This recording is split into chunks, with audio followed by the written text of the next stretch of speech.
siete stato voi nel vostro Parlamento di idolatri pronti a tutto per ricevere un'udienza.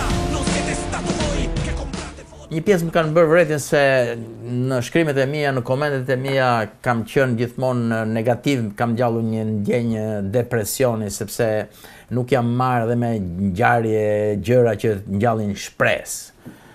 Mendoj se detyra e gazetarit nuk është që të bëj propagandistin e punëve të mira, është përkundrazi të evidentoj probleme dhe krijoj ndryshimin e situatave atje ku ato janë keq. Mendoj se problematika në Shqipëri janë të shumta, ka pak ngjarje që të japin shpresë në këtë vend, por kësaj here kam zgjedhur të komentoj një ngjarje pozitive. E kam fjalën për vendimin e gjykatës administrative të apelit, e cila njohu kërkese e Inukut për të pezulluar ndërtimet tek liçeni. Është një fitore e vogël, e atij grupi qytetarësh që kanë dalë në mbrojtje të parkut me parullën 0 park, 0 vot, edhe ne ndjejmë pak pjesë të kësaj fitore, sepse një nga këndet ka qenë pikërisht në mbështetje të këtyre qytetarëve, kemi shkuar pikërisht tek ai ndërtim.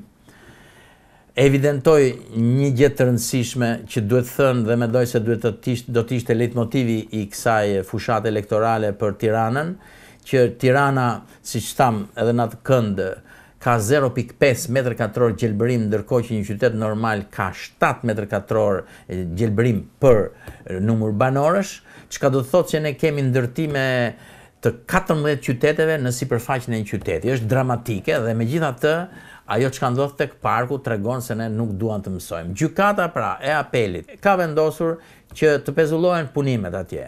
Siç dim, në Shqipëri ka funksionuar një sistem oligarkik i fuqishëm që nuk ka pyetur as për gjykata, as për parti që ka kapur shtetin. Aty është shembulli më dramatik, sepse aty kemi parë një firmë e cila ka pasur lidhje me të dy pushtetet, prandaj edhe bëhet edhe më e pashpresë ngjarja. Njerëz që në mënyrë të çuditshme nuk din të ndalojnë në shkatrimin e qytetit për të ushqyer babzinë e tyre. Por, nga ana tjetër, është e rëndësishme ngjarja edhe për atë se sa vërtet po na del një vendim gjyqësor, një gjykatë e cila më në fund mbron interesat e qytetarëve.